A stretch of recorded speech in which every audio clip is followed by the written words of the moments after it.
ಅವ್ರು ವಿನ್ ಆದ್ರು ಓಕೆ, ಜನ ಮೆಚ್ಚಿದ ನಾಯಕ. ಆ ರೀತಿ ಜನ ಇಲ್ಲೂ ಗೆಲ್ಸ್ತಾರೆ ಡಿ ಬಾಸ್ಗೆ. ನೋಡಿದ್ರಲ್ಲ ವೀಕ್ಷಕರೇ, ಪ್ರತಿಯೊಬ್ಬರು ಕೂಡ ಡಿ ಬಾಸ್ ದರ್ಶನ್ ಅವ್ರ ಬಗ್ಗೆ ಏನು ಹೇಳ್ತಿದ್ದಾರೆ ಅಂತಂದ್ಬಿಟ್ಟು, ಪ್ರತಿಯೊಬ್ಬರು ಅಭಿಮಾನಿಗಳು ಅಷ್ಟೇ, ಸಿನಿ ಪ್ರಿಯರು ಅಷ್ಟೇ, ಸಿನಿಮಾ ರಂಗದಲ್ಲಿ ಕೆಲಸ ಮಾಡ್ತಿರೋರು ಕೂಡ ಅಷ್ಟೇ, ದರ್ಶನ್ ಅವರು ಬೇಗ ಹೊರಗಡೆ ಬರಲಿ ಅಂತಂದ್ಬಿಟ್ಟು ಅಭಿಮಾನಿಗಳು ಪ್ರಾರ್ಥನೆ ಮಾಡ್ತಾ ಇದ್ದಾರೆ.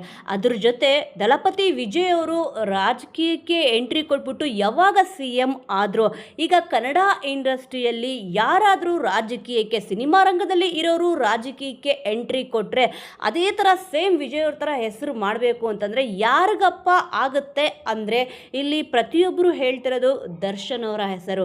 ನಿಜವಾಗ್ಲೂ ಕೂಡ ಹೆಸರಲ್ಲೇ ಚಾಲೆಂಜಿಂಗ್ ಸ್ಟಾರ್ ದರ್ಶನ್ ಅಂತಂದ್ಬಿಟ್ಟು ಇದೆಯಲ್ವಾ, ಅವರು ಏನೇ ಒಂದು ಕೆಲಸ ಕೊಟ್ಟರೂ ಕೂಡ ಅದನ್ನು ಪೂರ್ಣವಾಗಿ ಮಾಡ್ತಾರೆ, ಪರಿಪೂರ್ಣವಾಗಿ ಕೂಡ ಇರುತ್ತೆ. ಈಗ ಸದ್ಯ ಒಂದು ಕಹಿ ಘಟನೆಯಿಂದ ಜೈಲಿಗೆ ಸೇರಿದ್ದಾರೆ. ಆದರೆ ಜೈಲಿಂದ ಹೊರಗಡೆ ಬಂದಿದ್ದ ತಕ್ಷಣವೇ ಅವರೇನಾದರೂ ರಾಜಕೀಯಕ್ಕೆ ಎಂಟ್ರಿ ಕೊಟ್ಟರೆ ನಿಜವಾದ ರಾಜಕೀಯ ಹೇಗಿರುತ್ತೆ ಅಂತಂದ್ಬಿಟ್ಟು ತೋರಿಸೋದು ಇಲ್ಲಿ ದರ್ಶನ್ ಅವರು ಅಂತಂದ್ಬಿಟ್ಟು ಪ್ರತಿಯೊಬ್ಬರು ಕೂಡ ಅವರ ಒಂದು ಒಪಿನಿಯನ್ನ ಇಲ್ಲಿ ಹಂಚ್ಕೊಂಡಿದ್ದಾರೆ. ಜೊತೆಗೆ ಏನಪ್ಪ ಅಂತಂದರೆ ಬಿಗ್ ಬಾಸ್ ಅಶ್ವಿನಿ ಗೌಡ ಅವರು ಕೂಡ ಇಲ್ಲಿ ಸಿನಿ ರಂಗದಲ್ಲಿ ಯಾರಾದರೂ ರಾಜಕೀಯಕ್ಕೆ ಎಂಟ್ರಿ ಕೊಟ್ಟರೆ ಅಥವಾ ಸಿನಿ ರಂಗದಲ್ಲಿ ರಾಜಕೀಯಕ್ಕೆ ಯಾರಾದರೂ ಎಂಟ್ರಿ ಕೊಡೋಂಗಿದ್ರೆ ಯಾರು ಕೊಟ್ಟರೆ ಚೆನ್ನಾಗಿರುತ್ತೆ, ಯಾರು CM ಆದರೆ ಚೆನ್ನಾಗಿರುತ್ತೆ ಅಂತ ಕೇಳಿದ್ರೆ ಅವರು ಕೂಡ ಇಲ್ಲಿ ಹೇಳಿರೋದು ಚಾಲೆಂಜಿಂಗ್ ಸ್ಟಾರ್ ದರ್ಶನ್ ಅವರ ಹೆಸರು. ನೋಡಿ ವೀಕ್ಷಕರೇ, ಸದ್ಯ ಪ್ರತಿಯೊಬ್ಬರು ಕೂಡ ಇಲ್ಲಿ ಆಸೆ ಪಡ್ತಿರೋದೇನಪ್ಪ ಅಂತಂದರೆ, ಈಗ ಸಿನಿ ರಂಗಕ್ಕೆ ಒಂದು ದೊಡ್ಡ ಹೊಡೆತ ಬಿದ್ದಿದೆ. ಏನಕ್ಕೆ ಅಂದರೆ ಪ್ರತಿಯೊಬ್ಬರಿಗೂ ಕೂಡ ಗೊತ್ತಿದೆ, ದರ್ಶನ್ ಅವರು ಜೈಲಿನಲ್ಲಿ ಇರೋ ಕಾರಣ ಯಾವ ಒಂದು ಸಿನಿಮಾನೂ ಕೂಡ ಇಲ್ಲಿ ಓಡ್ತಿಲ್ಲ.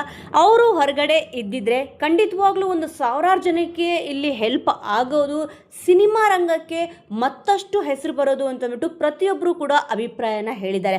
ಅಂದರೆ ಈಗ ಅವ್ರ ಜೊತೆ ಕೆಲಸ ಮಾಡಿರೋರು ಕೂಡ ಇಲ್ಲಿ ಅವರು ಒಳ್ಳೆತನದ ಬಗ್ಗೆ ಪ್ರತಿಯೊಬ್ಬರು ಕೂಡ ಹೇಳ್ತಾನೆ ಇದ್ದಾರೆ.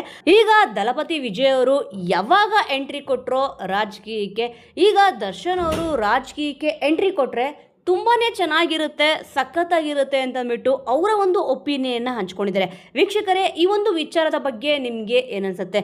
ಕನ್ನಡ ಸಿನಿ ರಂಗದಲ್ಲಿ ಈಗ ರಾಜಕೀಯಕ್ಕೆ ಎಂಟ್ರಿ ಕೊಟ್ಟರೆ, ಈಗ ದರ್ಶನ್ ಅವರು ಎಂಟ್ರಿ ಕೊಟ್ಟರೆ ನಿಮ್ಮ ಸಪೋರ್ಟ್ ಇರುತ್ತಾ ಅನ್ನೋದ್ರ ಬಗ್ಗೆ ಮಿಸ್ ಮಾಡದೆ ಕಮೆಂಟ್ ಮೂಲಕ ತಿಳಿಸಿ.